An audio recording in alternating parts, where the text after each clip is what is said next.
In today's tutorial, I've captured 16 Selenium WebDriver Java exercises that you can use to practice for your coding interviews for your next position. These are exercises that I have used myself for interviewing other candidates, or I've seen on whenever I did interviews for different kinds of positions. And some of them are simply just exercises designed to challenge your thinking and your automated testing skills.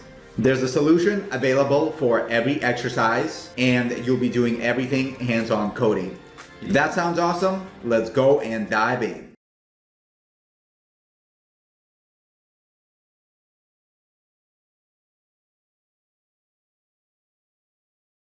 Let's do a fun little exercise to make sure that you retained all that information. So I've created a new package here called Locating Elements, and here we have a Locating Elements test, okay? I'm gonna enter into full screen view so that it's better for you to see.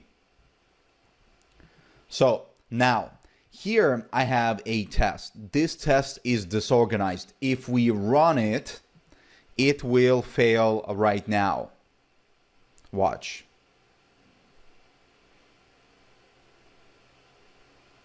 It will fail. See that it failed? And here it's throwing some exception. Your goal is to rearrange this test correctly so that it actually passes. So how are you going to do it? You've already seen almost all of these statements. So your goal is to match the statement, put it in the correct order, and match it with the appropriate comment. I will give you a hint because you've never seen this before. This step right here, this one, actually is two steps in one. So we are taking an action on an element, and we are recording the result using assert true. It's doing two steps in one right here. That is your hint. This step is correct in terms of the comments. Now you need to order all the other steps around it and put the comment on top to explain exactly what that step is doing. Okay, so that's your challenge. When you come back, I'm going to give you the answer. So let's see how you did. So here is the correct order. Obviously, these comments should be ordered from number 1 to 7. That should have been easy. But then the question is which commands go with them. And this is the correct order. Now, there was one tricky part because finding an element and checking its state were actually two steps. So here we are actually finding the element and checking its state by checking that it's present. So that's actually two steps in one right here. And then here we are taking action on the element and we are recording the result. So hopefully you got that right. You can check it by running the test, and the test should pass if you got it correct. There's our test, and you can see that it passed successfully. So hopefully you got that right.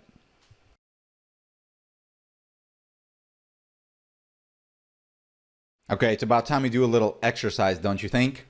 So the exercise that we're going to do is you're going to navigate to this URL right here, saucedemo.com, and I want you to open Developer Tools and Inspect Mode, and I want you to identify for me the tag name and one attribute and its value for these elements right here. For element 1, for this element 2, this element 3, this bot 4, and this Swag Labs icon 5. I want you to identify the tag name and one attribute and that attribute's value. You can just write that down on a piece of paper for those 5 elements. When you come back, we'll talk about the answer. So let's talk about the answer. So right click and inspect to open up Developer Tools, and then we can grab this little element picker and start hovering over here. So look, right away you can see that this whole thing is a form, and this element's tag is input right here. It's an input tag. and it has many different attributes, such as a type attribute with the text value, such as a class attribute with a form input. You can see it has even an ID called user-name. Let's go to the next one. The next one you can also see is the input, and it also has an ID with a value password. Next, let's look at our login button. So we can come here and we can look at the login button. You can see the login is also an input tag, and then it has this class called btn_action. Let's keep looking here. Next, we have this bot. So the bot, it lives inside of a div, and it only has one attribute, which is called class, and the value is bot_column. Finally, let's take a look at the Swag Labs icon. So this whole thing right here is the login, sorry, it's a div, which is the tag name, and that has a class with the value login logo. Makes sense? And so that's it. You can see that this is the whole thing that holds that login logo. So hopefully that was pretty easy. See you in the next video.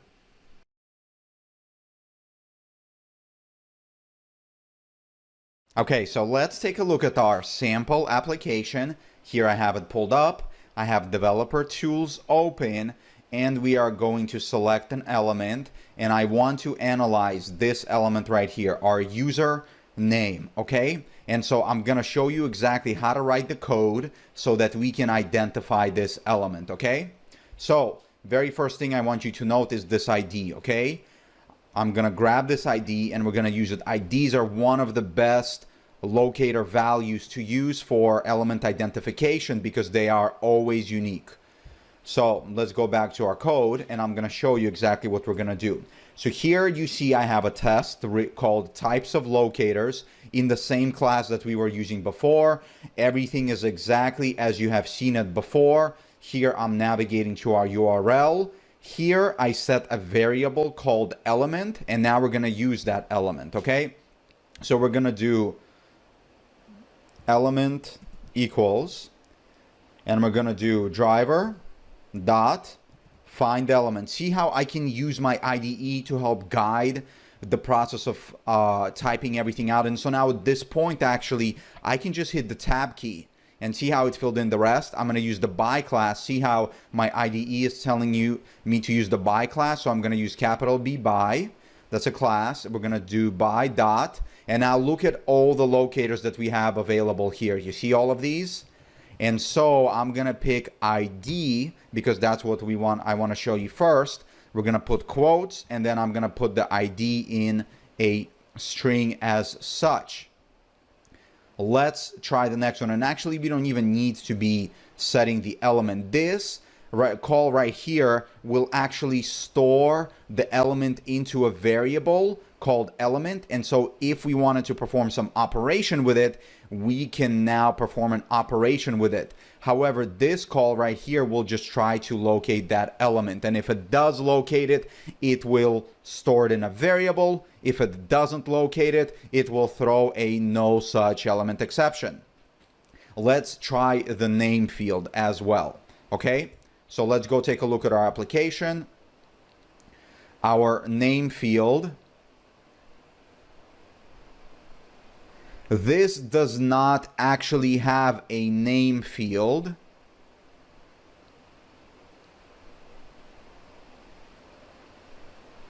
This element does not have a name field. But if it did, it would just have an attribute that looked something like this. Let me show you a cool little trick here. You can actually come here. It would just be something like this. Name equals username. Does that make sense? And so then you could use that locator. Let me show you how to do that in code. So again, driver dot find element. I'm pushing tab key by name, and then we would just pass in the name as such. Okay, this will not exist, and so it will fail. So I'm going to comment this one out. I don't want my test to fail. Now, class name. Tag name, CSS selector, XPath, link text, and partial link text. Let's talk about those. Class name, you can see the class name is right here. Okay? So I want you to write out the code and type that in for class name. For tag name, what is the tag of this element? We just talked about it. You should know it. I'm not even going to tell you. You should be able to find an element by its tag name. And so you come here and fill in the tag name. Now the CSS selector, this is a little bit different, and we're going to talk about CSS selectors and XPath selectors. They are very unique because they are extremely dynamic in helping us to locate elements. These are actually, but if I don't have IDs available, I am usually using CSS or XPath selectors that are very good CSS or XPath selectors to find my elements. Now, CSS selector can be anything. You can use it, the tag name combined with another attribute, for example, or we can use a class name inside of it. We can use this data test tag. We can use an ID. CSS has its own special syntax. We're going to talk about it in a moment because it deserves a whole lecture of its own. But in the meantime, I'll show you how we can, for example, grab a CSS selector. And so I'll copy here, and we can say copy selector. And so then when we come here, this shows me the selector. Look, this is CSS special syntax. It's picking based on an ID, but in CSS you pick an ID using hashtag. Again, we'll jump into that in a second. So knowing what you know, I will tell you that this is the string that you want to pass in to your CSS selector. Write me the correct line of code that will use by CSS selector and passing the correct string, which is this string, okay? XPath will be exactly the same thing, but it also has its own syntax. Let's take a look at that syntax. So come here, copy, and we can copy XPath. Let's paste the XPath right here for you. And so you can see actually XPath brought in these two forward lines as well. Exactly the same thing as a comment. Don't worry, this is not a mistake. This is actually the syntax of XPath. So this right here is the exact string that you want to pass in to the by.xpath locator. So what I want you to do is use driver find element by XPath and pass in the correct string. Link text. Link text we cannot apply to the username field because we don't have a link here. Let's check if our login button might have a link inside of it. Our login button also does not have a link inside of it, and maybe our Swag Labs has a link inside of it. No, none of these have a link inside of it. So I will need to provide you an example. Let's go find an example of a link. So for the links, I want you to come to this URL here that will also be in your course resources. And I want you to click this link right here, using link text. And I also want you to click it using partial link text, which is just a simple partial link text like this or like this, for example. You pick which one you want to use. Just make sure that it's unique. And so if you click this one with link text, you can see that this one will actually be unique because this is the only one that has an exclamation point at the end. So I would actually recommend you put this as your partial link text string. And of course, don't forget to quit the driver at the end of each of your sessions. Now, let's go ahead and do that exercise. And when you come back, I'll show you the answer.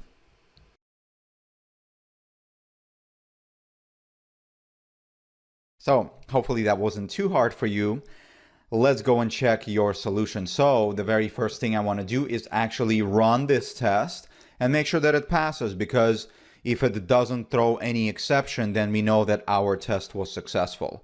So it ran, and then the other window popped up in another laptop of mine. So you can see that the test passed here. So everything was successful.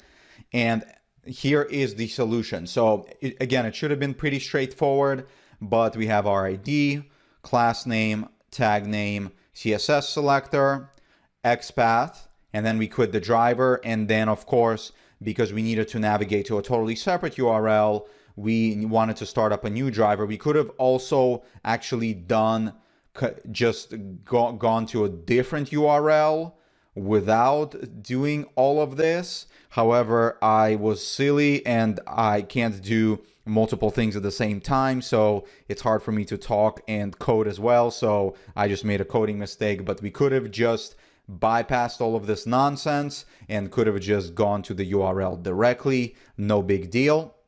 The exercise here was identifying elements. So then here is how we use the link text, and here is how we used partial link text, and of course quitting the driver all at the end. So that is how you use every single locator in Selenium WebDriver to be able to identify elements. Now, one other quick thing I wanted to show you was that if for whatever reason you don't supply, the locator doesn't work, right? Let's pretend here that we add this to our locator. Let's run this test and see exactly what happens.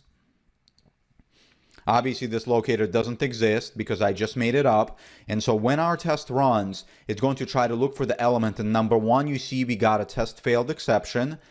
But when we go and look at the test, it's very important to analyze the exception that we got. So I come here, all of this text here is just information. What's really important here is this exception right here. So look, this says no such element exception coming from openqa.selenium. This is the exception that we get when an element is not found because A, our locator is not good, or B, the element actually doesn't exist on the page as a result of possibly a synchronization issue, or possibly because the element simply just is not there. However, it's very important to see this error and realize what happens. And then it's important to read further into it. Unable to locate element, method CSS selector, and here's the selector we used. And so this can actually provide you some information about what's going on. Now, assuming we know our application, which we do know a little bit, right? We can look at this selector and see, oh, whoa, hashtag username, name, FIFIF. That is very weird, right? That might be a mistake. And so then we can go in and change it. But if we don't think it's a mistake, then we have to go in and debug it. Now, you don't have to debug it now. I just wanted to share this with you because all too many common times I have customers, I have students coming to me with this error, and all it is just an element not found error. And so it's just a matter of making sure that the element exists on a page or that you're using the valid selector. So I'm going to get rid of this again, and hope you did okay there. Let's go, see you in the next lecture.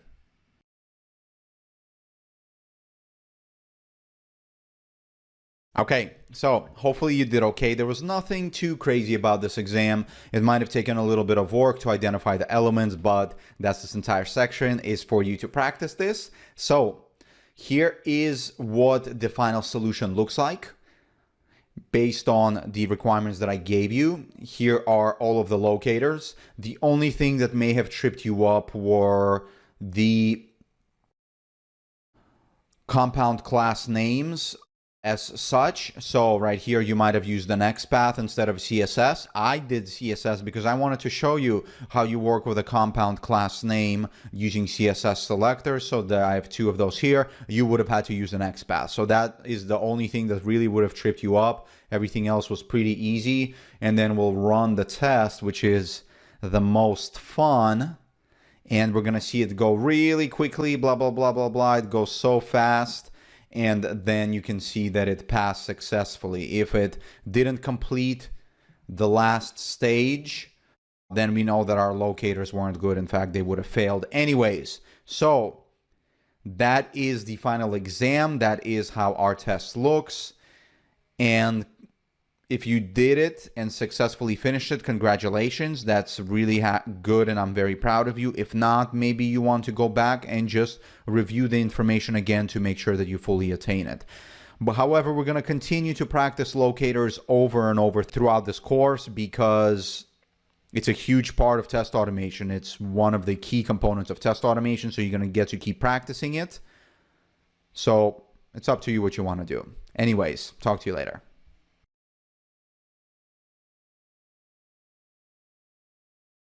Okay, so hopefully you did okay. There was nothing too crazy about this exam. It might have taken a little bit of work to identify the elements, but that's this entire section is for you to practice this. So here is what the final solution looks like based on the requirements that I gave you. Here are all of the locators. The only thing that may have tripped you up were the compound class names as such. So right here, you might have used an XPath instead of CSS. I did CSS because I wanted to show you how you work with a compound class name using CSS selectors. So that I have two of those here. You would have had to use an XPath. So that is the only thing that really would have tripped you up. Everything else was pretty easy. And then we'll run the test, which is the most fun.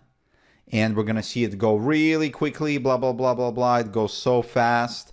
And then you can see that it passed successfully. If it didn't complete the last stage, then we know that our locators weren't good. In fact, they would have failed anyways. So that is the final exam. That is how our test looks. And if you did it and successfully finished it, congratulations. That's really good, and I'm very proud of you. If not, maybe you want to go back and just review the information again to make sure that you fully attain it. But however, we're going to continue to practice locators over and over throughout this course because it's a huge part of test automation. It's one of the key components of test automation, so you're going to get to keep practicing it. So it's up to you what you want to do. Anyways, talk to you later.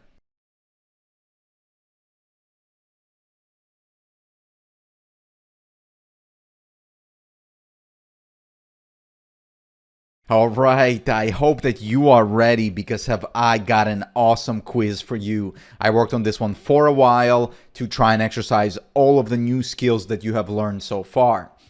Let's go ahead and go over it. So all of the requirements for the quiz are going to be here at this Git gist that you can find. I'll also, of course, supply you the URL in your course resources, but I'm going to go through it here as well. So you're going to give me 5 tests. Each test is going to have separate requirements.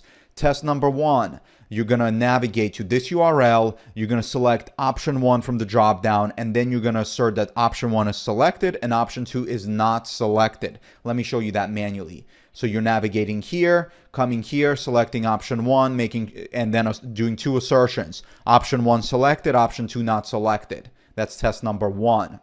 Test number 2, you're going to go navigate to this URL. You're going to hover over the first image, and then you're going to assert that there is text displayed below the first image, which says name user1, like this. Let me show you. So here are the hovers. You're going to hover over this image and then see the text there that says name user1. You're going to assert that that text is actually visible.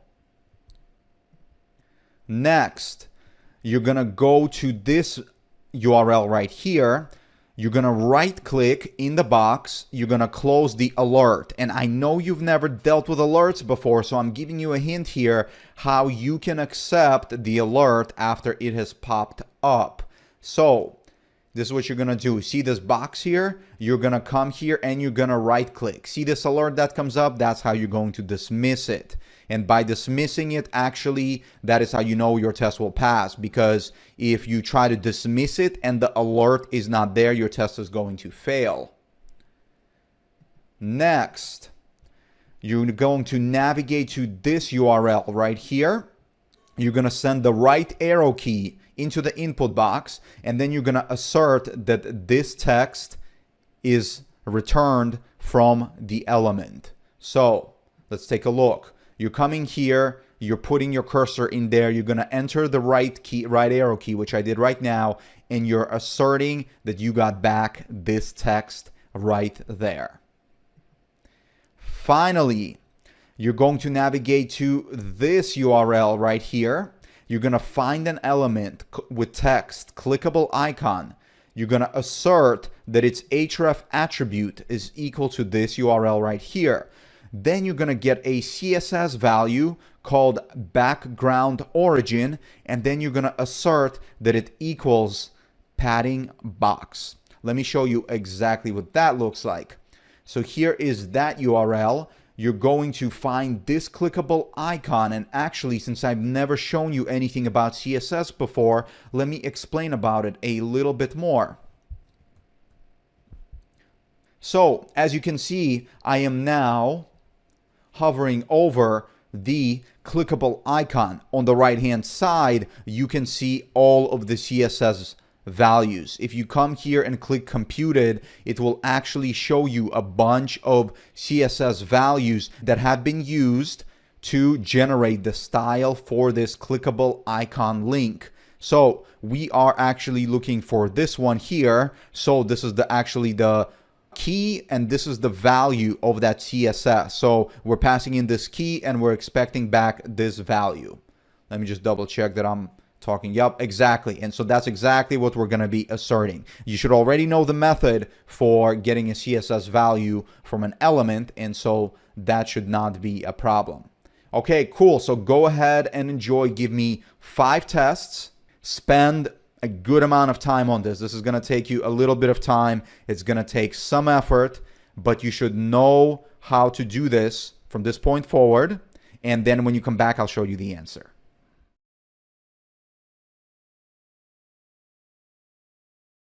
Okay, cool. Let's see how you did. Hopefully that wasn't too bad. It was challenging, I'm not going to lie, but it's meant to challenge you and it's meant to push you to your limits, because whenever you're in the workplace, you're going to be pushed to your limits because there's always new technologies and always new situations to encounter. So my goal is to teach you, but also to push you a little bit as well. So anyways, let's go ahead and check out what is the solution. The very first thing we want to do is, of course, run all of these tests, which is the most fun part, is seeing all of this being executed. It's going to be extremely fast, but it's okay. And it's actually, unfortunately, running on my other screen, which you're not seeing right now, but no big deal, because we can see that 5 tests have passed, which is the ultimate sign. Now, let's talk about the solution here. I've created a class called WebDriver Methods Quiz. That's where I've placed the solution here. I've created a class level element named WebDriver and Web Element so that I don't have to keep instantiating these in every single one of my tests. We are using the before hook as before, where we're doing a setup and we're creating a new Chrome driver. We're using an after hook as before, where we are doing a teardown and just quitting the browser. Now let's take a look at the rest of this code here. Okay, so here is the very first test. Let me expand out the solution and you can see what we did here. So here is the navigation. Here is me finding the element called drop down. And then here's simply clicking on that element. You first have to click on it. Okay. Next, based on that, you can actually, and this I didn't teach you, you could have done it another way, but I wanted to show you a different way that you can do it. Is once you have an element, see how we stored the element into a variable here? This is one WebDriver request right here. So here, the Chrome driver sends one web request to your browser saying find element by this ID, okay? And now we have it stored in this variable once it's found. And so now every single action afterwards is not going to cost more web requests in terms of finding an element. So here we're clicking on that element, and now here we can use this element that we found to dig into its children and find more elements inside of it. See the beauty of that? So we found that element, which was the drop down, and now we're going to find elements inside of that, which are the option value 1 and option value 2. Let me show you exactly what I mean here. So look, if we come over to this page and I inspect this, let me scroll up a bit and zoom in a bit. There you go. So look, once I select this drop down, which we found, you can see that inside of it, it has children, right? And so once we have this located, we can do a find element and just search its children. You could have obviously also found elements by doing element with ID drop down, hashtag, and then look for different option elements, right? Or you could have found a child of this element. There's a number of ways you could have done it. I decided to go this route. And so that now I have my elements option 1 and option 2, which are corresponding to option 1 and option 2 in here, okay? So with that said, I'm going to click option 1, and then I'm going to assert. Here are some of the methods that are used to get information back from the web element. So here I'm checking that it is selected because we selected it. And here I'm checking that option 2 is not selected, and I'm doing assert false that this is selected. I also could have done obviously assert true and then have a not option 2 is selected. Either one of those. And you saw this run already, but let's run it again and hope that it comes into the right screen. You never know how these things work out. There it goes. You can see it selected and it passed successfully. So that's solution 1. If you're enjoying this tutorial and want to support this channel, be sure to hit the thumbs up button for the video. And if you want to be notified of every time a new tutorial is released, hit the subscribe button. Let's take a look at solution 2. For the hover, we are navigating to the hover page. And then we're finding the element by class name figure. Here I specified the first image. So it doesn't matter that there are 3. When you specify, find an element by some locator, and that locator, there are multiple of those elements, that will always pick the very first one. And so it worked out perfectly here for me. I just used class name and picked the first one, no problem.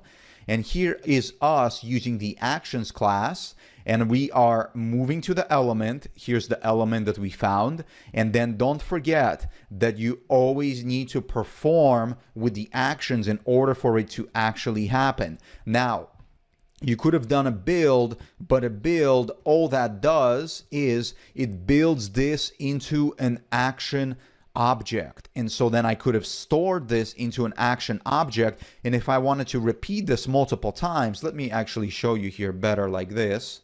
I'm going to just do this here and comment that out. And let's call this move to. And that's in. There you go. So see that? So now if I wanted to do move to many times, I would just do this.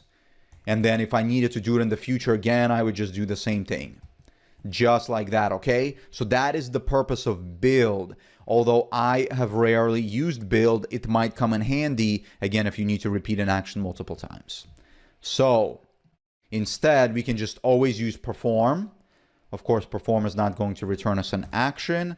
And so we can always use perform, and that will automatically just execute that action. So we executed that action, and then as we were hovering over that element, I checked for this other element to contain this text, and then I checked that it is displayed, because if it's not displayed, then this will return us a false, and so then it will fail. So I can show you an exact example, right? I can change this to user 2, which we will not be hovering on, right? Because we're going to be hovering on the very first icon. And so now I'm going to run this, and you're going to see that it fails because it's expecting the string user 2. However, we get the string user 1, and you can see it failed. And then let's come here, take a look at our assertion message. And look, it says here, assertion message, user 1 should appear because we hovered over that image. And then we can, of course, expand this right here. If I can click, there you go. And we will see here at the top that our hover method failed at line 78. Not a very friendly assertion. So one of the things I'm starting to recommend to you from this point forward is always try to use messages inside of your assertions, because they will make your error messages that much better for debugging purposes. Getting back friendly error messages is extremely important for test automation, and it's something that most automation engineers unfortunately do not do. So I'm letting you know, do it, because it will really help to get your mean time to resolution, which is a very important factor in good quality test automation, to be that much quicker. Okay, let's talk about the next test right here, which is the right click. Now, to right click, all you have to do is find the appropriate element. You use the actions class, you do the context click, which is also a right click, and then that's it. And then you perform that action, and then I already told you how to switch to the alert and accept it. Let's go ahead and run it so that you can see that I'm not making this up. There it is. So our test passed. That one is probably the simplest one of all of these, right? Next, we got the key presses. The key presses, you just navigate to the URL, find the element. This should have been super easy, and then you click inside of that element, because in order to be able to pass in the keys, you have to click inside of it. Then I use the actions class again, which you should be very familiar with now. And then I am sending the keys. And then, oh, this is one thing I should have pointed out to you, and that's kind of my fault. I apologize for not pointing it out to you, but Selenium provides us a very nice enum called keys that allows us to pass in whatever element we want, whatever action we want. So look, we can do keys dot, and you can see that there is a bunch of different keys that we can pass in, you know, from F1 to home to insert and so on. And so I was just able to basically pass in a right arrow. All of this ultimately boils down into string. It boils down into string commands that are then transformed into keyboard commands. But you don't have to worry about that. Just know that you can use the keys command, or you can actually pass in characters in here. You can, for example, pass in like special characters that will signify a right arrow or alt or option and so on and so forth. So I did a pause here just in case to slow down the test and also show you how to use the pause method. And then I also use the perform in order to execute the action. And you can see here how I'm building up these actions together, and I can chain as many of them as I want, and then I can do a perform. Okay? So then after I did that, I checked this element for the result, and then I made sure that we got the right message, which was this string expected right here. So I can even change this, and you will see that it fails if I do this.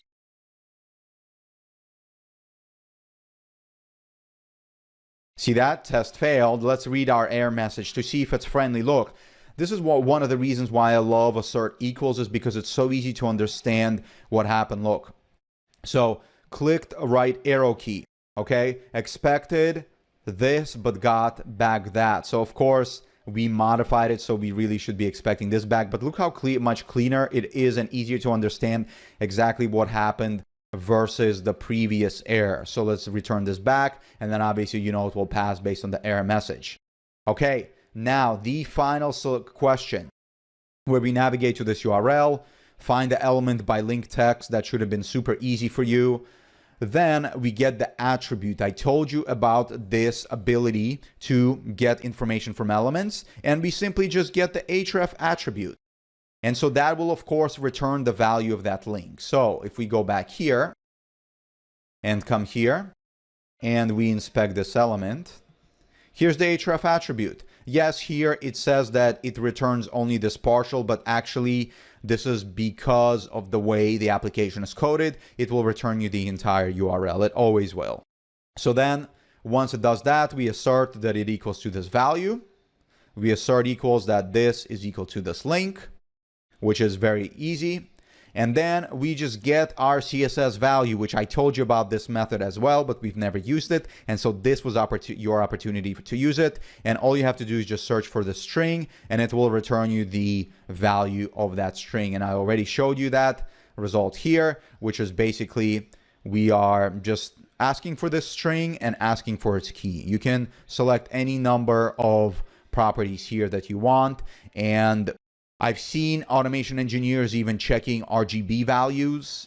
It's totally unnecessary. It's something I would do with visual validation, but if you wanted to go that route, you certainly can, but I would really strongly discourage it. But also, I wanted to show you these CSS properties so that you know that they are available, so that if you do need to validate different kind of stuff like CSS values, you have that capability. Okay, cool. So I hope you really enjoyed this quiz. I certainly enjoyed giving it. Of course, I'm always here for you. Let me know if you have any questions, and see you in the next video.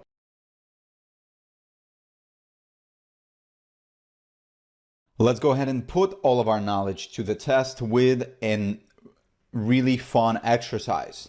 So what I've done here in the project is created a WebDriver Methods exam where you will find all the code samples.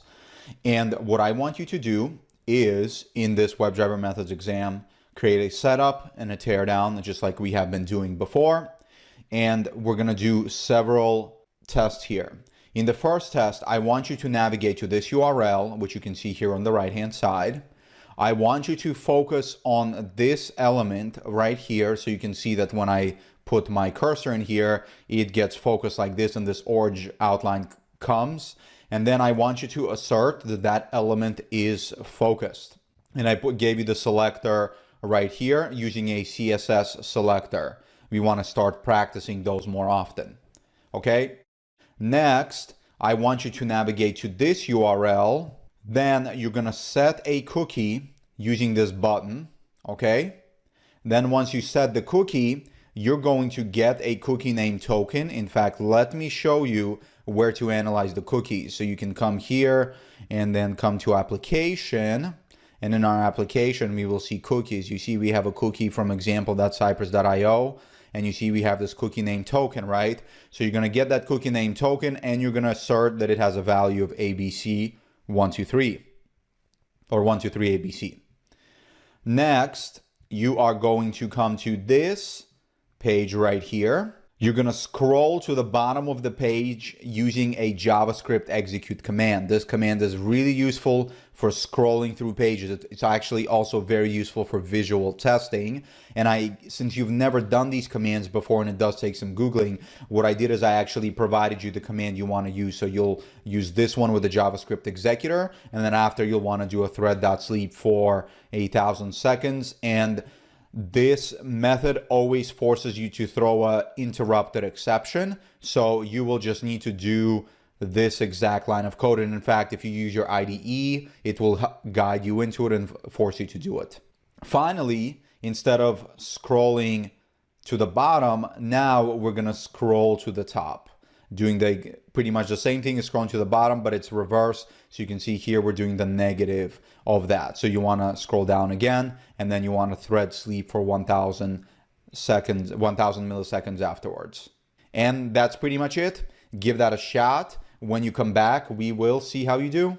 Okay, so let's analyze this exercise here. So what I've done at the very top is I've created 3 fields: a driver, an element, and this field called JavaScript executor. I'll show you exactly how we use that. And this is just so we can reuse it in each one of our tests. Okay, obviously in our setup, I am creating a brand new Safari driver. And if you remember from previous lessons, in your own Mac, Safari driver actually doesn't even require a WebDriver manager. So we can just simply use it. Next, I'm using this command here to maximize the window. Now, you didn't have to have this command, but I actually strongly recommend it for all automation. Having a window of the browser in a constant state all the time will make your test automation drastically more stable. So you should start doing this in all of your test automation and making sure that the window is maximized. And then over here, you can see that I'm simply setting the JavaScript executor to this field right here so that I can use this instead of having to repeat these 2 lines of this line of code everywhere. I'm just going to be using this JavaScript executor. It's just a way to minimize the code. And then the teardown is just simple driver.quit. So now in the very first test, in our actions, let's go ahead and run it, and you will see that it passes. So hopefully you saw it there very briefly, how I did highlight the element the test did pass. And of course you can pause the video to make sure that it did highlight. And here it was pretty straightforward. So we are actually just finding the element with the CSS selector that I gave you. And in fact, let's take a look at that page, just so you better understand exactly what's going on here. So if we come here and inspect this, what I want you to notice is, right, this element is the one highlighted, and this is the one that has a style change, right? So let me refresh this page again. So you can see that right now, this field right here has no style change because it's not focused, right? And if we do decide to focus it by doing this, you can see that now it has a style of color orange that has been added to it. And so that's actually the part that we were supposed to check.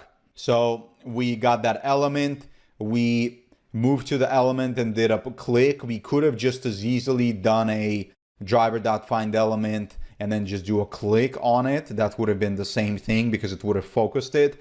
And then all we had to do was find that element that I just showed you, which was this one, and check it that its style contains this.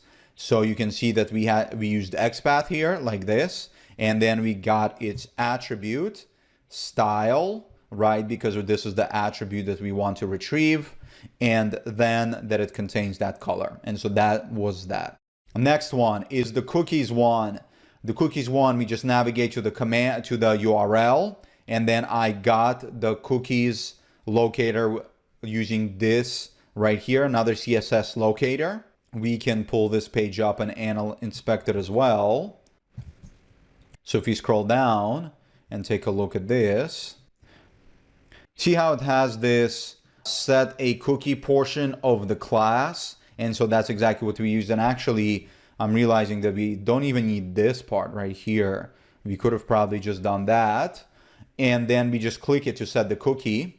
And so then once that happens, let's go ahead and check that out. So in fact, I'll show you my application right now. You can see that cookies, there is only this one, okay? And so, well, and actually it doesn't matter because execute running on this will not change anything. But if we do click this button and then refresh, you can see that now I have two cookies, this one, right? So that works, and then that's what we're checking here. And so what we can do is execute this and make sure that it passes. And the way we're getting the cookie name token, right? Here's the cookie name. And then we're checking that it has a value of 123 ABC. Here's its value. Let's give this a run. There you go. Test was successful. Let's go to the next one. In this one, to scroll to bottom, I basically gave you the answer. All I really wanted you to do, which is the JavaScript executor.execute script command, and it was just passing in the exact same string that I gave you and then doing a thread.sleep afterwards. Nothing special about this one. Let's give this one a run and you will see it scrolling through the application, scrolling to the bottom. And as I said, this will be very useful for you for visual testing, because in visual testing, what's going to happen is elements will not be rendered until you scroll through them. So this is the way you're going to be able to do that. And then this one was a little bit trickier because how can you scroll to the top if you didn't scroll to the bottom? So here I was expecting you to think a little bit and realize that first you need to scroll down and then you can scroll up. So let's run this one to make sure that it works. So you'll see it scroll down and then scroll back up. There it is. That's it. And that's pretty much all there is to it. Hopefully you did okay. And now you have some really useful code that you can use for your future test automation.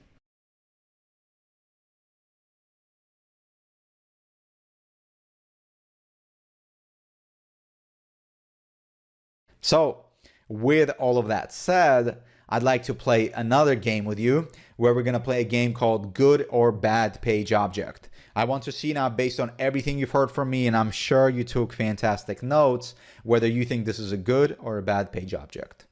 Simply look at this class and tell me, write it down, think about it, whether this is a good or a bad page object. Don't worry about the implementation details. For example, don't worry about whether someone is using an ID or a class to identify an element. That's not what we're talking about here. Those are code implementation details. Look at the page object overall. Think about it. Does this page object seem like something you would understand that you would want to use in your test code? Now, I hope that you said that this is a good page object, because this is one of the best page objects that could be. One of the reasons it's the best is because I've written it. No, I'm totally kidding. I did write it, but I'm very objective with my code, and that's not why this page object is good. This page object is good because, number one, it has a really good name. When you look at this page object, sauce demo login page, you know exactly what this kind of tests, right? You may not know what the sauce demo page is, but you do know it's a login page, right? So right away, okay, you know this is a representation of some login page. Then you see that it has locators. The locators live in a single place relevant to that page object. That's excellent. And then you see methods that seem to belong to this page object. A method like open and a method like login, right? Login method belonging in a login page. How crazy of an idea, right? So that's why it's a good page object, because it is small, it's simple, it has a great name, and it has properties and methods that represent how a user would interact with that login page. How about this one? Good or bad page object? Now, in this case, I hope that you said that this was a bad page object. The reason why this is a bad page object is because none of us looking at this code will ever know which page it's actually testing. First, it doesn't even have a name. But second, there are no methods. There are only locators. So if anything, it's not really a page object. It's more of like object repository. But where are all the methods to interact with this page? Do they live in a separate class? Where is that class? What is that class called? How do we use that class? These are all questions that come up right away when we look at this class and try to use it. So this one is a bad one. How about this one here? Good or bad page object? This one maybe will come as a surprise, but this one is actually also good as well. If you listened to me previously and you are familiar with page objects, this one meets all the criteria that we've talked about before. First, it has a good name, shopping cart component. Next, you see that it has elements that are relevant to the page object, and it has methods that seem like they belong in this class. So items in cart is one of the methods based on the shopping cart component.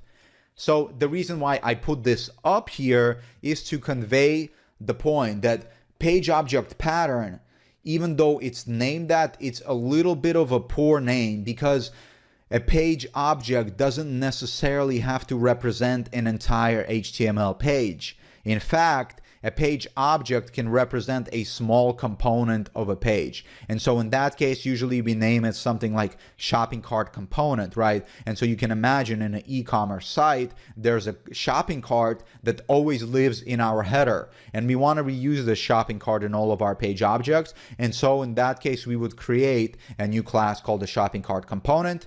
The shopping cart component would perform all of the actions and store all of the properties that we want related to the shopping cart, and we would use it everywhere. Even the header as well, for example. The header, it lives on all of our pages. So rather than all of the pages constantly storing all of the properties, we create a header class. We can call it a header component or a header page object or something like that. And then that will encapsulate all of the things that are relevant to the header. Again, removing duplication so that we can reuse that in all of our classes, and then maintainability and readability all become better.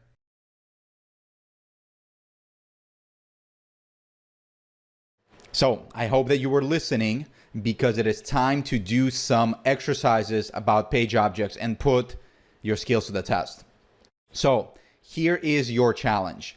The goal of this task is to create me 4 page objects using Java And these page objects must follow all best practices of page objects. Now, remember, a page object has a good name that tells us exactly what is inside of the class. We should have a very easy time figuring out what that page object is supposed to represent.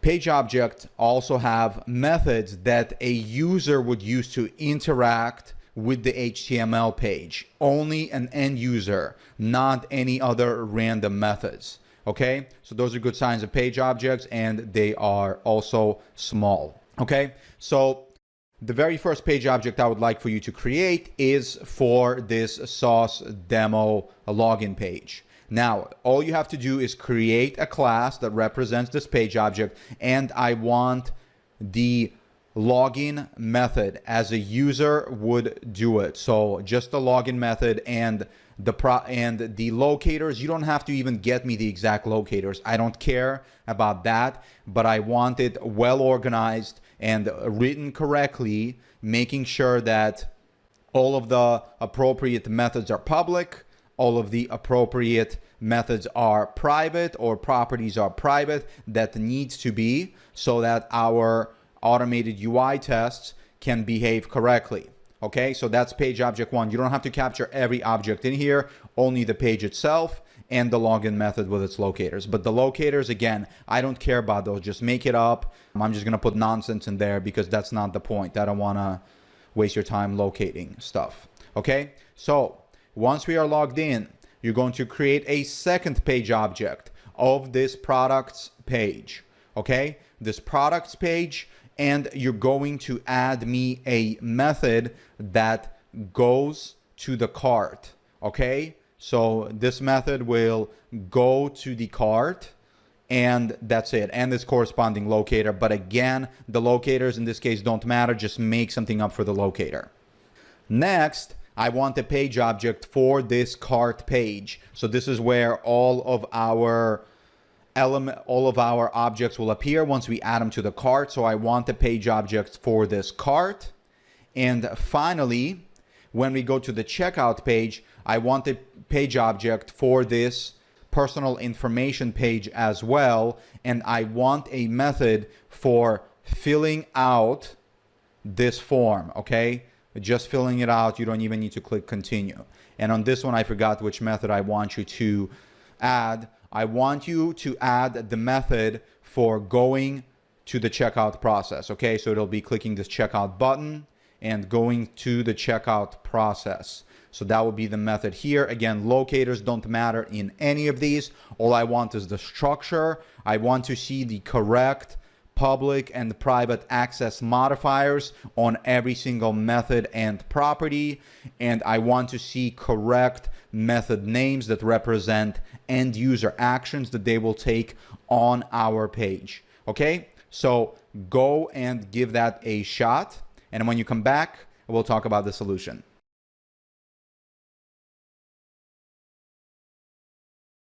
All right, so let's see how you did. Hopefully that wasn't too bad. It wasn't a very hard exercise, but was meant to help you practice creating really good page objects. So on my right-hand side, you see I've got the web page up, and on the left-hand side, you see that I have the code up, okay? So for this very first page, I decided to call it login page. I believe that it's very clear that when you hear the term login page, you know exactly what is going to be on that page, even if you didn't know this application right here, correct? But if you do know a little bit about this application, it makes it even easier, so that we got a good class name. Next, we have a private driver in here. Now, you didn't necessarily have to put this in here. You could leave your code uncompilable. I didn't direct you to do that, which is totally fine. I put it in here so that the code compiles, so that when you pull it down, you're not having any issues. Now, I do want to point out one thing. I've made this driver private. What this means is that we don't want our driver to ever be accessed inside of our automated functional tests. So that's why it's private, because we should never be able to access the driver from within our tests. Okay?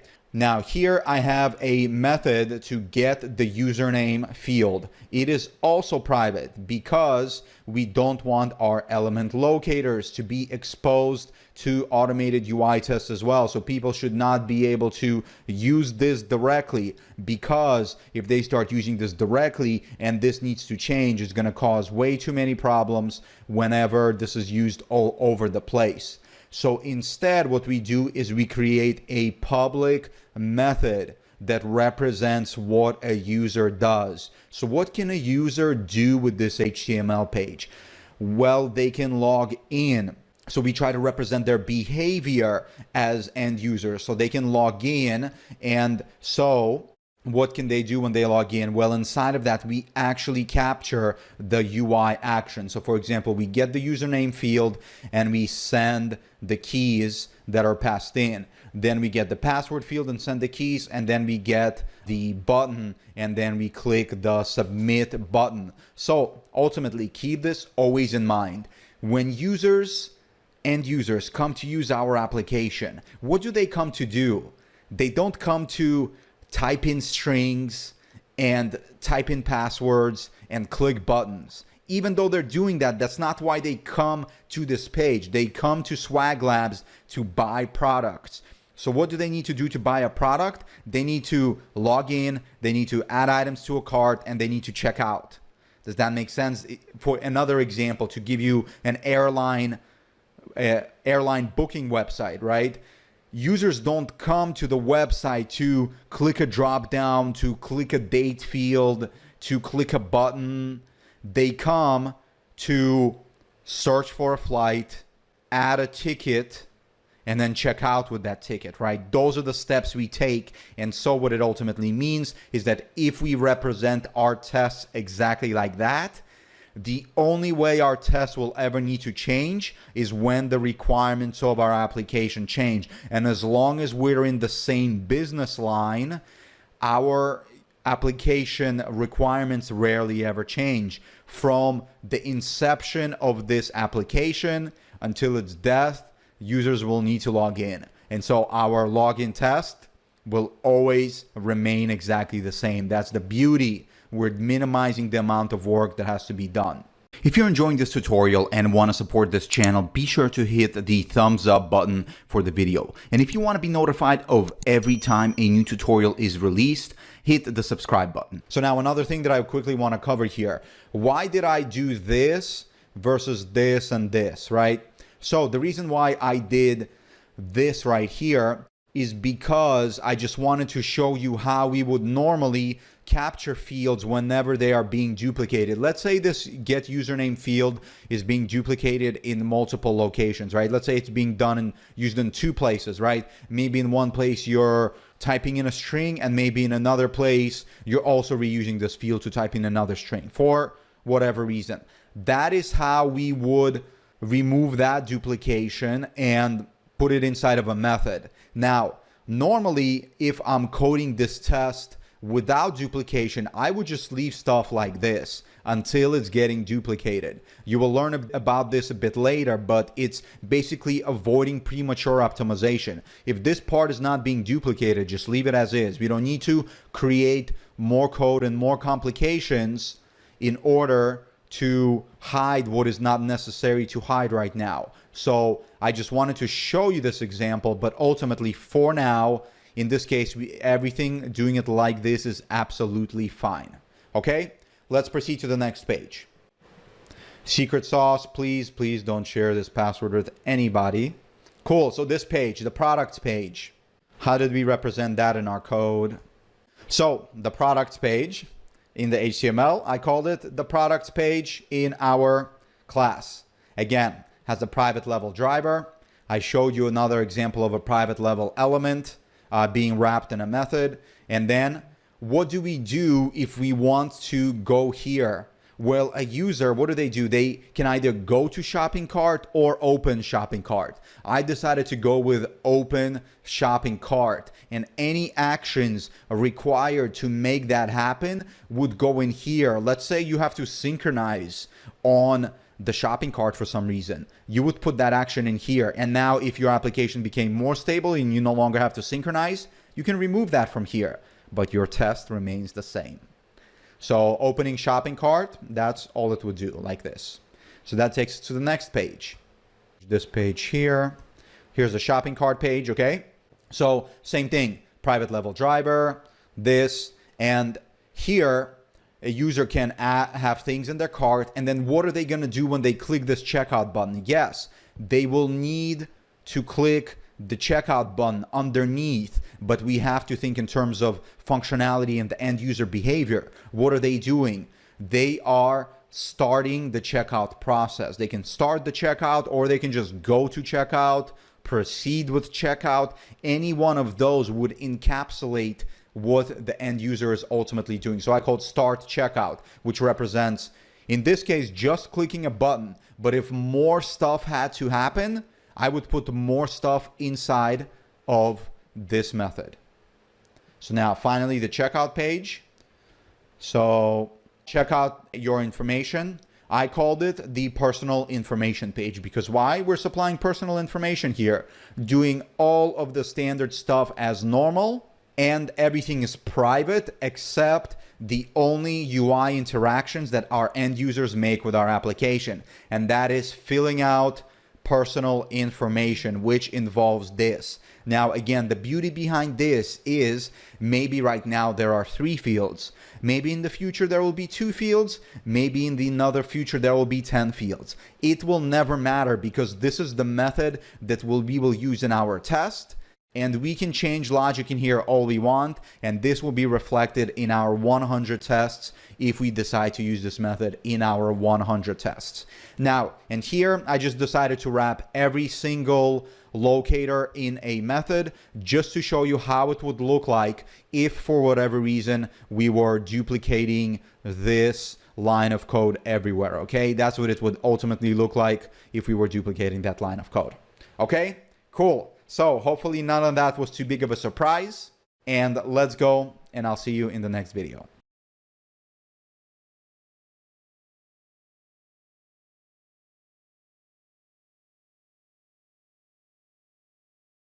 So with that said, I want to play a little game. Again, I told you this is going to be interactive and I want to encourage participation.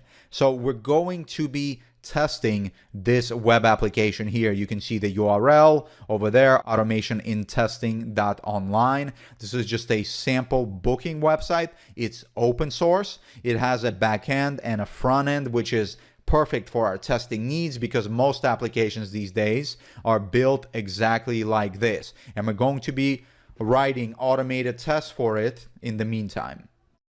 So I showed you the application that we're testing, and now I want to show you a flow diagram of how this application behaves. In fact, most of the applications in the world today behave similar to this application. Most applications in the world have a presentation layer, they have a middle layer, and then they have the back end where all the code runs and all the data is stored. And so in our situation, if we're looking at this event diagram, what you'll notice is that we have a login flow. Our login flow starts at the UI phase where the page is loaded. And then once the page is loaded, you can see there's some JavaScript that executes, and then you interact with the login through the UI, right? The login sends an API request that gets processed. The credentials are checked, and then an API response is sent back. Based on the response, the appropriate stuff is rendered in the UI, and then something is or is not visible. That is our application. That is how it behaves. Keep this in mind. It's going to be very important.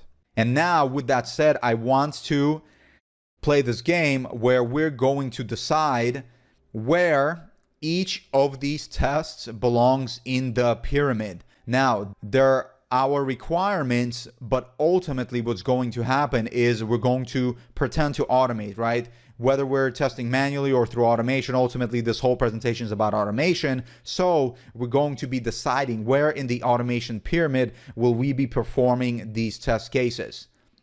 So that was for that form that you saw before. Now, the very first test case that we want to test is that the name field cannot be left blank.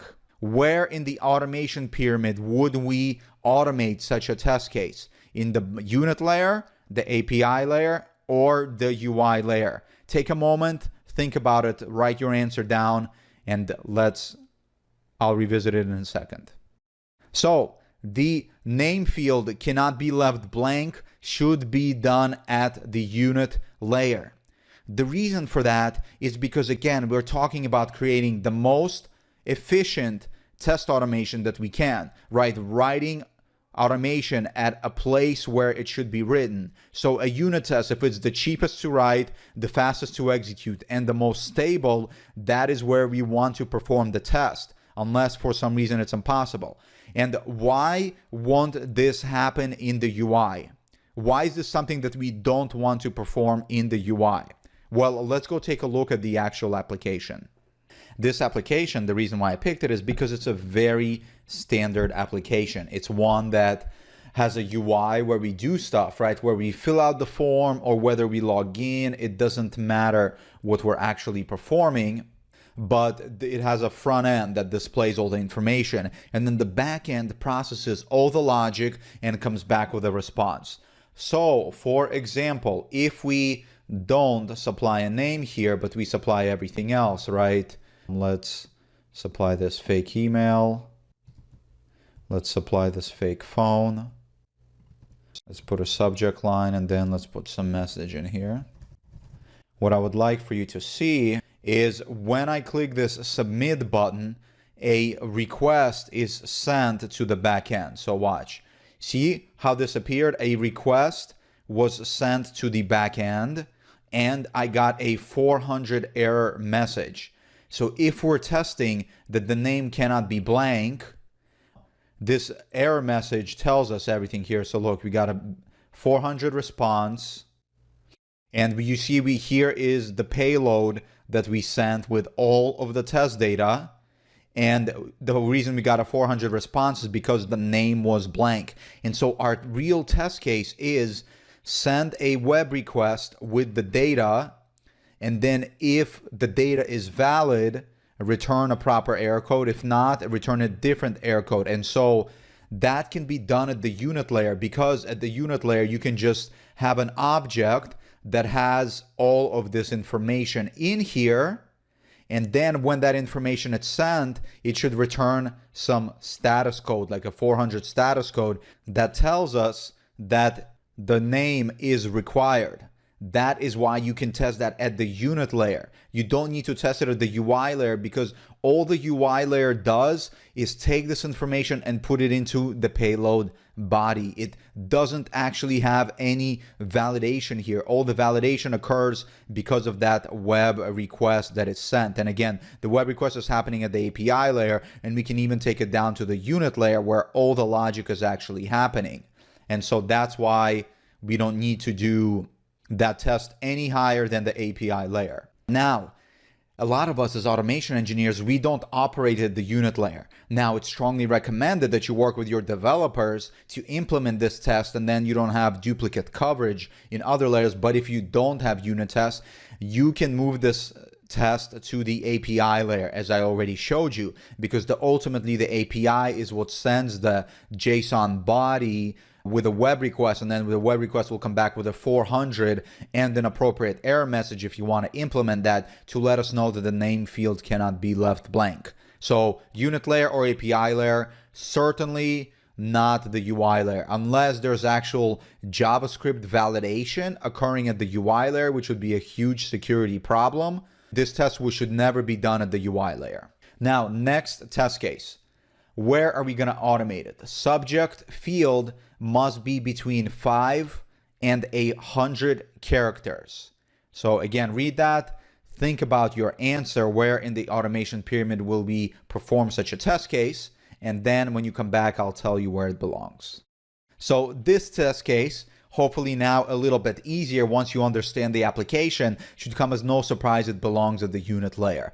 The reason it belongs at the unit layer is because, again, in our application, we have some code where the field is filled out and the field has some characters in it, and those characters are sent via a web request. The web request sends it to the back end where we have our application running. The application takes that subject field data and analyzes it to see, is it between 5 and 100 characters? If not, return the appropriate response. But ultimately, you can do the same exact thing by simply writing a unit test. You can write a test that sends in a subject field that's less than 5 characters, that's more than 100 characters, and make sure that the function returns you the appropriate result. Let's go take a look at our application for you to better understand. So here we are back at our application. Let's actually go ahead and implement the field now, the name field. Okay, and so we want to make sure that the subject field is between 0 to 100 characters. So let's put 4 here, which is an excellent boundary test case, boundary testing. And now if we send this request by pushing the submit button, all the submit button does is send a request here, submit. And so you can see it sent a message. Again, we got a 400 status code because it's not allowed. Yes, we get this error message here, but ultimately this error message displaying came from the back end that told us that this field is not long enough. Look, we can again open this up and we can look at the body of this object. If you scroll down here, you can see here's the request payload. It supplied all this information, and you can see that the subject has these numbers in it, and then there's a function in the back end that validates how many characters is this subject line. Again, can be performed at the unit layer. If you don't have unit developers writing unit tests, then as an automation tester, you have to take it on upon yourself to do it at the API layer. And at the API layer, all you would do is generate a similar payload, right? You would have a similar JSON that has this kind of information, and then you would send a post that would try, you can see you send the post over here to this URL, and then you would expect it to give you back a 400 error message, because that should not be allowed. And then if your web request returns an error message, you can also expect an appropriate error message from that web request. So hope that makes sense. Again, unit layer is the most preferable. Your developer should be writing unit tests for that. If not, you got the API layer. Absolutely should not be happening at the UI layer. The UI layer doesn't do anything with this logic. It's too slow, too flaky. You don't need to do it at the UI layer. API layer at the worst case. Next, the page displays form requirements criteria. Think about where that test case belongs. How would you test it? Through automation. Where in the pyramid it belongs, and when you come back, I'm going to tell you the answer. Finally, we have a test case being done at the UI layer, because the UI layer is the presentation layer. It shows us which requirements criteria we must have. And so, as you already saw, when we sent an invalid request, it tells us the problem with our request and how we can fix it. And if we send a valid request, it doesn't tell us anything. Let's actually send a valid request so that you can see that. And actually, we'll do that with the next test case. So hopefully you got that right. That one is pretty simple. There's no way you can validate the rendering of an HTML page at the unit or the API layer, because those are just services. The rendering of the actual page happens in the UI. Next test case. Form submits successfully with valid information. How would you validate that a form successfully submits when you enter valid information? Think about that. I'll write that down. When you come back, we'll figure it out. All right. So this one, I put that you can do it at the API layer. The reason why you can do it at the API layer is because, again, you can fill out all the information and you can submit the form using just a web request. And so when you send that web request, that will return you the appropriate response, which should be like a 200 status code, meaning that the HTTP response was valid. And that will tell us that the form works when we enter all the positive criteria. Let's go take a look at that. So let's enter all proper criteria here. Let's make this here and let's enter a valid email. Okay, great. And then this message, great. And let's send the proper web request. Let's clear all this. And see that? Perfect. So it returned a 200 status code, meaning that it was a post, 200 meaning that everything was good. And it also loaded up this new page where we can see this room that we can, I guess, book. And so you can even see here, there is UI validations, but those UI validations are only coming from the API validations. The API drives what the UI renders basically. And so that's what we want to understand here. So this test could potentially be performed at the unit layer as well, because all you need to do, right, is to have an object that has all those properties for the JSON body and then send that object into your method and make sure that the method returns the appropriate response, whatever handles all the valid information for the fields. The reason why I put it at the API layer is because submitting of the form, we wanted to test at the API layer because the API connects the UI layer and the unit layer. And so ultimately, clicking that button, that submit form button, triggers the API. And so we wanted to test that the API is working properly as well, that the API is properly integrated with the actual application layer. So that's why I put it at the API layer. You could potentially do both. You can perform a check at both of the layers. And then when you're performing it at the API layer, you are also testing the integration between your API and your application. So the final test case here, form cannot be submitted with invalid entries. This one you should already know based on all the exercises we've done that it belongs at the API layer as well. Could potentially be done at the unit layer, but the reason I'm putting it at the API layer is because I want to test the integration with the API and our back end, make sure that they're connected together and working properly. So these are all the test cases. What do I want you to take away from this? Why did I do this entire exercise? The reason why I wanted to do this entire exercise is I find that over and over, whenever we help our clients in test automation, it is rarely the tooling that gets individuals in trouble. Most of the time, 99% of the time, it's not the tooling, it's not applying the automation pyramid to test automation to make it easier. I can't tell you the number of times I've seen UI automation being done on a login form, testing valid and invalid credentials into a login form in the UI. That doesn't, as I already told you, that doesn't need to happen in the UI. Majority of our applications behave exactly as the one that I showed you. That should be an API test or even a unit test. Both of those layers would test those test cases more efficiently, faster, and will cost the company way less money in the long term and even in the short term. So that I want you to be thinking about every single test case that you're writing from this point forward and thinking about where in the automation pyramid can I place this test case to make it more efficient. As automation engineers, it's our job to write tests at the UI layer and the API layer, and then it's also our job as professionals working in a team to deliver highest quality software to work with the developers to write the appropriate unit tests, make sure that those unit tests are testing the appropriate stuff so that we're not duplicating their logic, and ultimately providing faster feedback and higher quality software.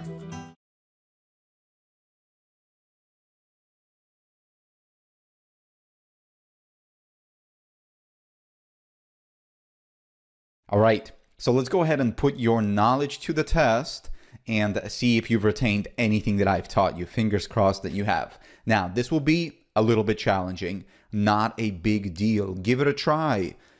Attempt to solve this problem.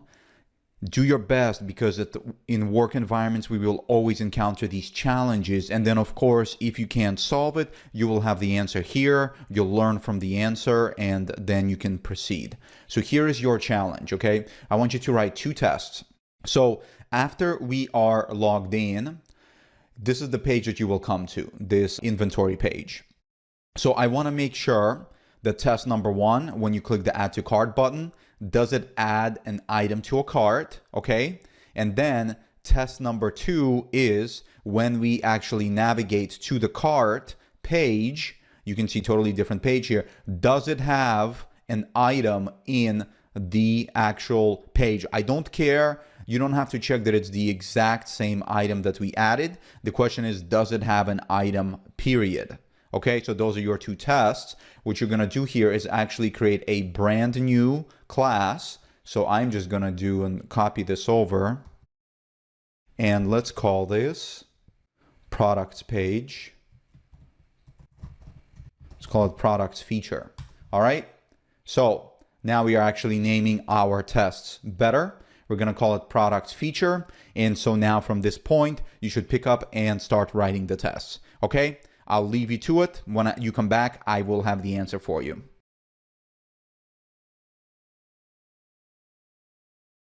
Okay, cool. So let's see how you did. Hopefully you were able to get it. It was a tough challenge. If not, no big deal, because you're about to have the answer. Just learn from your mistakes and we will proceed. It's standard life. So I actually myself haven't written out these tests either. So I'll be doing it for the first time with you as well. So it'll be fun to see how this goes. Let's go ahead and proceed. I'm going to teach you a keyboard shortcut here to Control N to be able to generate quickly a bunch of these things, right? You can generate test methods, before and after classes, constructors, and so on. So I'm going to do a test method. Look, see, that automatically generates that for me. And so our very first test, let's see what it's going to be. Should add item to cart. And then I push tab to step into the method. So let's go ahead and imagine here, what is this test supposed to do? Well, first it has to log in, right? So let's go back and grab our logic for logging in, which will be here.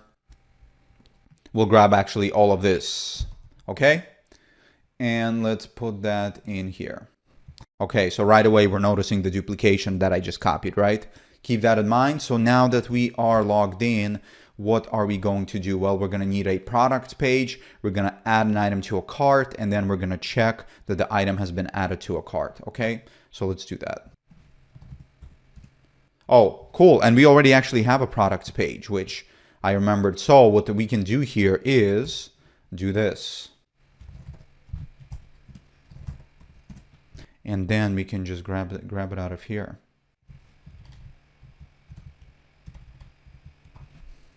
And of course you need an equal sign to assign. Excellent. And then let's take it and put it there. That's good. And now let's just continue using it now that we have it. So what's the first thing is add an item to a cart, right? And actually, I don't really care which item we add as long as we're just checking that click adding an item to a cart adds an item to a cart, so that it doesn't matter which item you click. So we can do add random item to cart. Actually, we can do even better. Random is good, not to make it too complicated. Excellent. And then after we've added it to a cart, we just need to assert that the cart has an item in it. And I am actually going to reference this cart element by mentioning it. So I'm going to say this.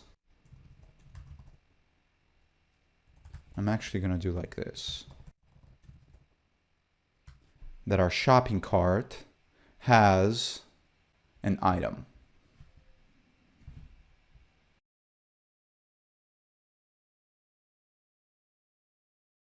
Let's do like this, has items. And we will put a count here, 1. And let's make an assertion, right? Excellent. There you go. There is our test. Okay, so our test is ready. Let's go ahead and implement it. Now we're entering into the red phase. So we're going to use Option Enter on Mac, or if you are on Windows, you can use this light bulb, or you can use the command shortcut, which I believe would probably be Control Enter. So let's add item to cart method. And I'm just using tab to step into the method here. And now how do we do that? Let's go ahead and inspect this. Right click, inspect. And let's see here. So this is, let's see here, class. Okay, cool. This is an add to cart button. And there is its locator. And I am sure that, let's see here. Let's look. I think this, oh man, that's a horrible locator. Let's get rid of that. And oh, and actually this has an ID, which is nice.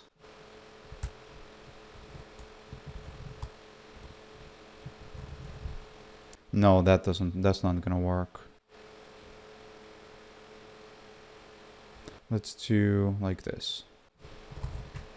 There you go, that'll work, and you can see it identifies 5 of them, which is fine. So we'll use a CSS selector to locate this button, okay? And we don't care which button we press. So let's do. Excellent. Sorry, Siri came out here. And we found our element, and let's store it inside of a object. And actually we don't need to store it inside of an object right now because we're only using it a single time. So let's just store it here. Remember, no premature optimization. Premature optimization is the root of all evil in software development. So we added an item to a cart. Excellent. Yeah, it'll click the first one, which is no problem. And then we're just going to use our shopping cart and assert true. Oh, and of course, this is a mistake because it should be products page dot shopping cart. And that it has items. So it's going to complain that it doesn't know what a shopping cart is. So we're going to create a field inside of our products page called shopping cart. And then it's going to have a type shopping cart. Okay. So let's create shopping cart component. That's going to be its type. So shopping cart component, and then of course it complains that this doesn't exist. So we'll need to create a shopping cart component. So let's come here, add new class, shopping cart component. Excellent. That's good. Resolved. Let's go back to our test and let's add a has items method. So it will return a boolean and then we'll pass in an integer. The integer will be number of items. And then let's see, how are we going to work with this cart element? Let's see. So that's not going to work. Let's highlight this. Let's see. So this, oh, no, didn't highlight it. Still not working. Here it is.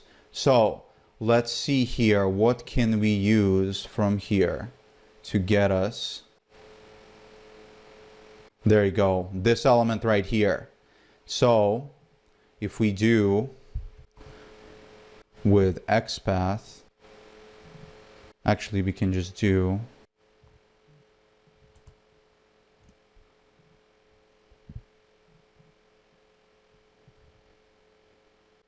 so we can use an XPath selector and select it by class. And because this is a compound XPath selector, the compound class name will have to use XPath. You can't just do it by class name because it's compound, two words. So we can do, and of course this doesn't have a driver, so we'll need to do it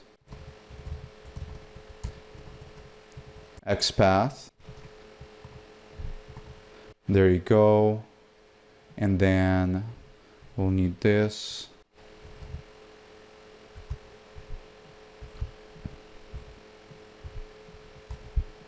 There you go, that should work. Let's check this here, in here. Perfect. There you go, see how that worked? And it works for our IDE as well. And of course it doesn't have a driver, so this will need to extend what a base page. Excellent. And so then it complains. So let's create a constructor. This constructor will take in a driver, and there you go. Fantastic. And so now this finds the element, and then we'll do get text And then we'll assert that it equals to number of items. How does that sound? But of course, this is going to say that number one, get text needs to be converted to an integer. Number two, we need to return something from here. So let's go ahead and do that. If you're enjoying this tutorial and want to support this channel, be sure to hit the thumbs up button for the video. And if you want to be notified of every time a new tutorial is released, hit the subscribe button.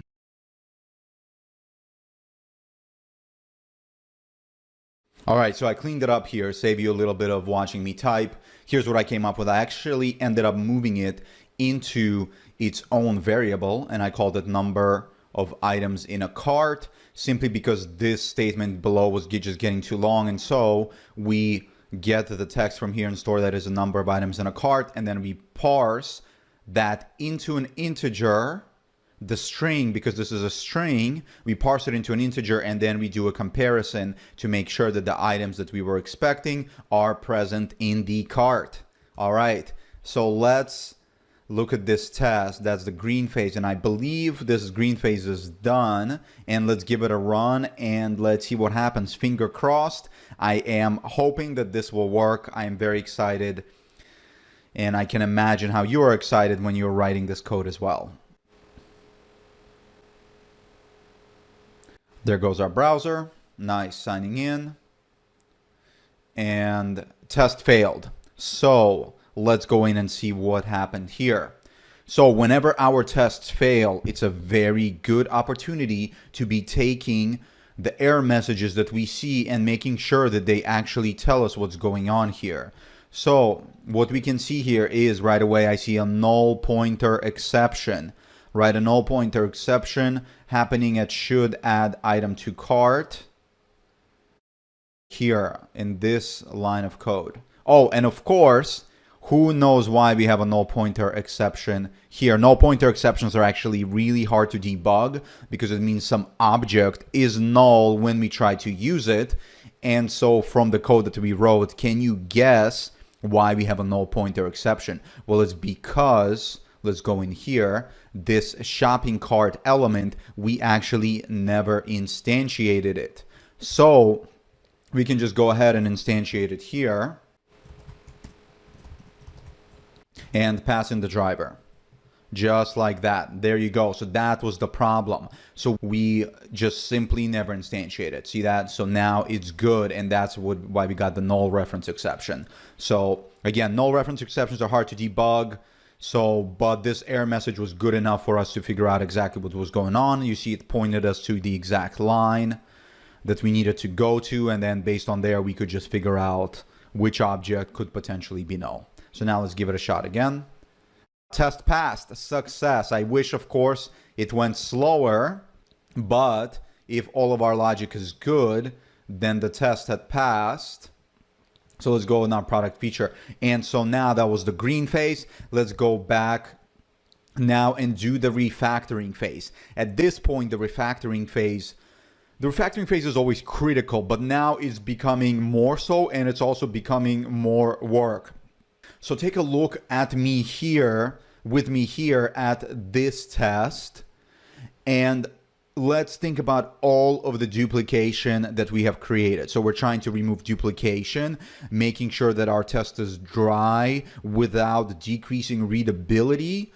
And also we are trying to make sure that our code follows any kind of best practices, such as any of the automation best practices that I have taught you, or like any of the solid principles, all that kind of stuff. So we're using our engineering skills here to improve our code. So right away, when I think about this test, I realized that we took and copied this from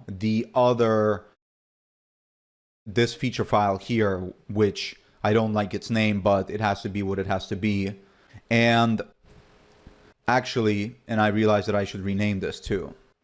Let's rename this. Let's add a test to it at the end, because it's not going to work in Maven otherwise. Product feature test. Nice. There you go. Excellent. All right. So we took this from another class, and this is duplication.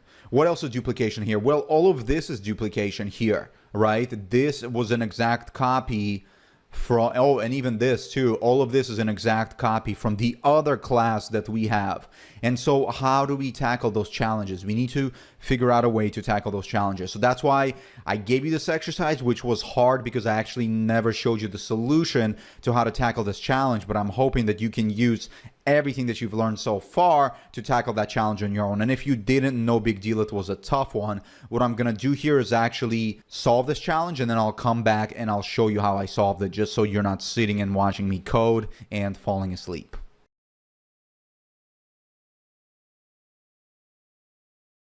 So with all of that said, now you make this true, okay? I'm sure you didn't add it in your test beforehand unless you paid attention to me way earlier and you figured it out, which is amazing. But you make this true, okay? Make this test pass now using this exact syntax. I want the products page to have an inventory that can add an item to a cart, and then of course the test has to pass. Give that a shot. When you come back, I'll give you the answer.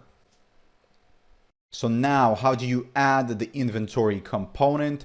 Well, all I did is, just like before, as I already showed you, we add an inventory property, and then all we do is instantiate that inventory property in the constructor. I am calling all of the elements, all of the areas of a web page components, and I recommend you do this the same thing. It's actually a very common pattern to refer to all of them as components. So I'm calling it an inventory component. That is where instantiating, and then all that does is our old method that we had before, which is adding an item to a cart. Of course, it extends a base page and then it passes in the driver. That's really it. It's as simple as that. And if we want to add more functionality about the inventory, we can add it there, and now we access it through there. So hopefully you got that right. That should have been simple.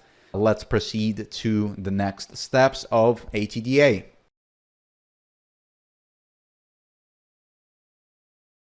So I'd like to do another refactoring exercise for you. And in this case, what I want you to do is use WebDriver Manager here in the base test, right? The Maven package, because we don't want to be using the static resources. Also, you'll then need to get rid of the resources folder because it's no longer going to be required. And then there is something else here in our code that needs to be refactored. It's from a while back.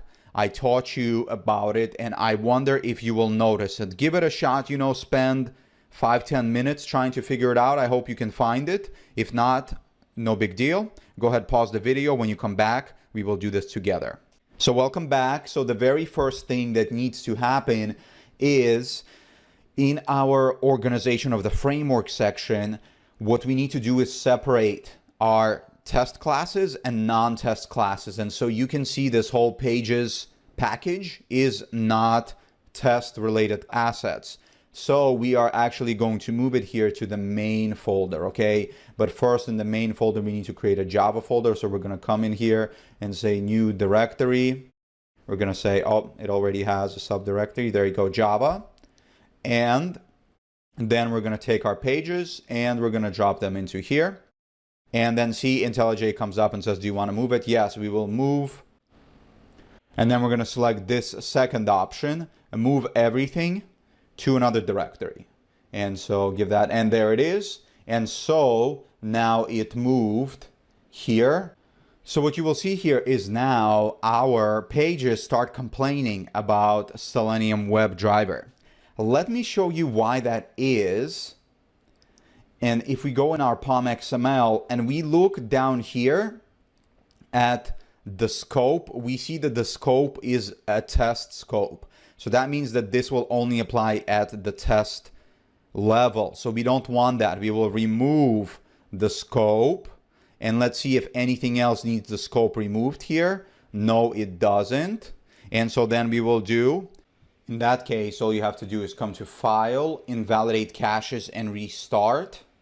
And then once you do that, if you come to Build and Build Project or Rebuild Project, it will recompile everything, and now all of the pages will work successfully. Okay, So next, to use WebDriver Manager, let's go ahead and do that. So we just navigate to Maven Central. We can even come here and we will search for WebDriver Manager. If I could spell. There you go, WebDriver Manager. We'll get version 4. We'll just come here and copy this, copy to clipboard, come back here, come to our POM XML, and add that dependency right here. So now next in our base test. So here in our base test class, we will need a before class annotation, if you remember. So we can do Control-N and then do before class method. Look at how easy IntelliJ makes our life. And so then we'll just use our WebDriver Manager, which doesn't compile or complain. So we can do Option Enter, and then you can see that we just need to re-import. So we will do Control-Shift-A. We'll type in Maven, and you can see now there's an option for reload all Maven projects. And we did that. And so now it will have this WebDriver Manager that we can do dot. And then which one do we want? We'll get the Chrome driver. And then we'll do that setup. Fantastic. And of course, you don't need this exception. So we'll just do Option Enter, remove the exception. In the before class, we are simply going to get rid of this and get rid of that, and it'll just return a new Chrome driver. And that should be it. Let's come over to our terminal and do Maven test and see what happens here.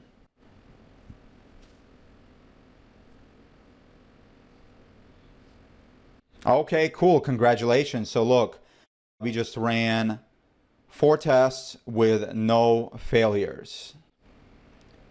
So everything was successful there. So hopefully you were able to figure that out.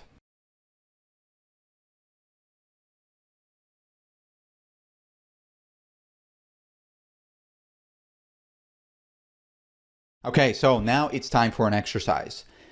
What I want you to do is to make this suite right here run in parallel. Of course, the source code is going to be located in your notes and you can get it from there, but get the suite that we've been working on. And I want to see 4 tests running in parallel at the same time. So go ahead and do that. Pause the video now. So to do that with JUnit 4, super easy as I already showed you. Let's come up here and we just need to add a plugin. I am going to put that there, and there it is. Let's get rid of this line of code. And we'll set thread count as 10, which is fine, right? The thread count defines how many threads we can run in parallel on our machine. I've seen pretty powerful parallelization happen with different kinds of frameworks. With JavaScript, for example, I've ran like 50 to 100 threads. On even a Windows virtual machine, I've ran like over 70 threads in parallel. So you can increase this depending on how powerful your machine is. 10 is fine for our purposes. So once we add the plugin, all we have to do is come to build, a rebuild project. Make sure that it pulls in our plugins, and then we will just do Maven test. There it is, and you can see that we just executed 4 tests in parallel in 8 seconds. So see how easy it is with JUnit? That's why it is so awesome.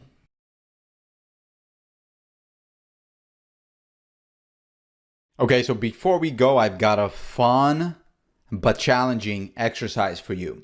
So what I want you to do is go through all of the code here and remove all sources of duplication. Now, this is a bit subjective, so take a look at what you think is duplication and do your best to remove it. When you come back, we'll analyze the solution. Okay, so let's take a look at the results.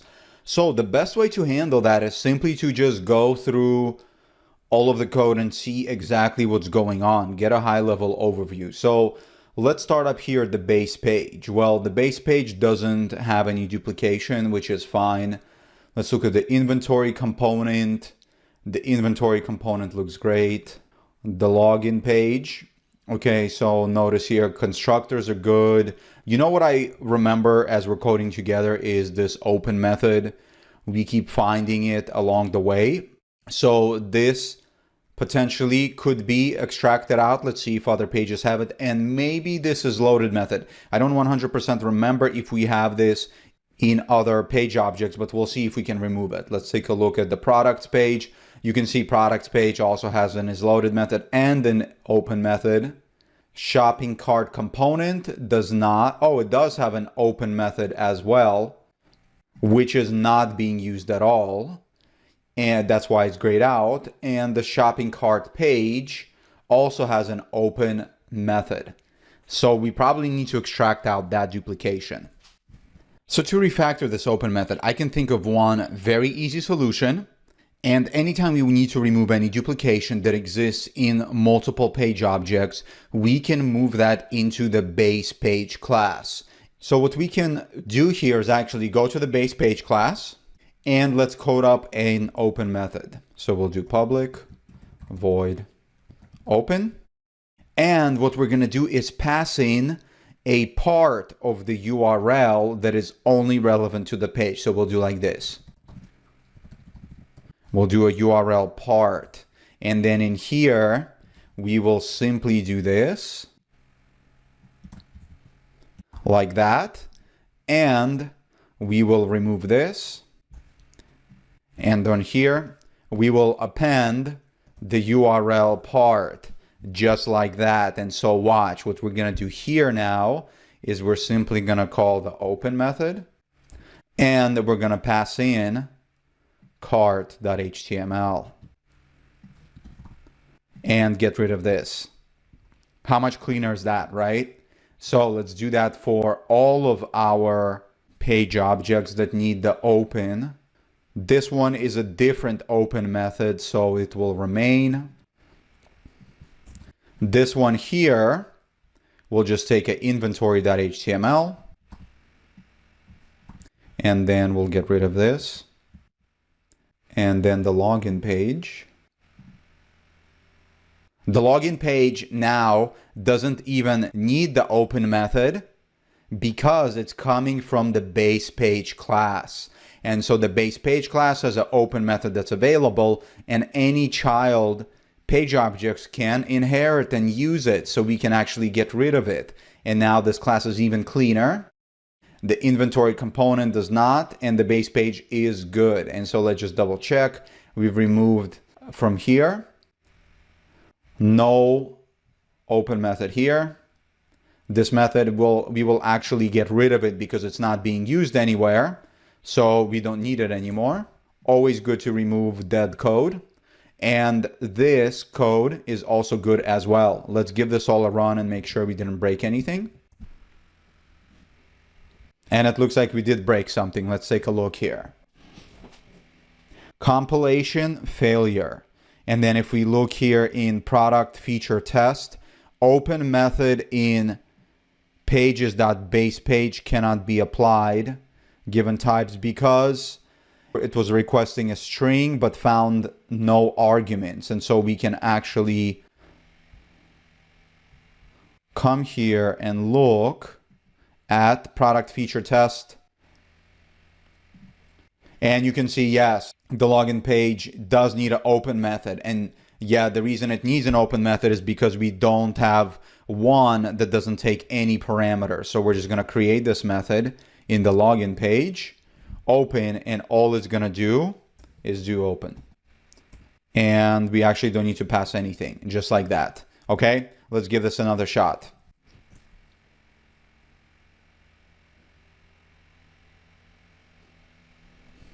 Okay, fantastic. 5 tests executed and every one of them successful. So that duplication is gone.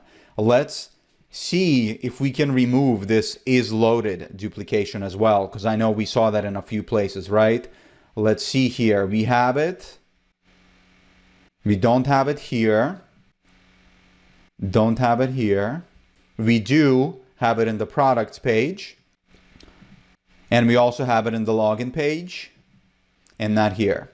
So if we wanted to remove this function, this duplication, how would we do that? Well, to be honest with you, I actually wouldn't remove this duplication. I know that both of these methods look kind of similar, but also they need to exist in the page objects, and they're only in 2 out of the 5 pages that we have. So we don't want to put it in the base page class, because the base page class now will expose an isLoaded method that is only applicable to 2 out of 5 pages. That's actually not good programming principles. It breaks the Liskov substitution principle, which is not necessary to talk about here, but it's one of the solid principles if you ever do want to look into it. And so we are just going to leave this alone. Unless a method applies to pretty much all of our classes, we're going to keep it in the class itself, okay? And so this duplication is totally fine. Now let's take a look at our tests. Thanks so much for tuning in into today's tutorial. I've been Nikolai Volodkin, and now I got a question for you. What do you want to learn next? Definitely go ahead and comment down below. I read every single comment, and I will create a list, and I'll turn that list of requests into tutorials. And as always, if you want to keep up with me, you can follow me on Twitter for amazing dev quotes, and you can also follow me LinkedIn for professional connections. And if you want to learn how to test better in a weekly newsletter format, you can grab the link to that down below. Thanks so much, and have an amazing day.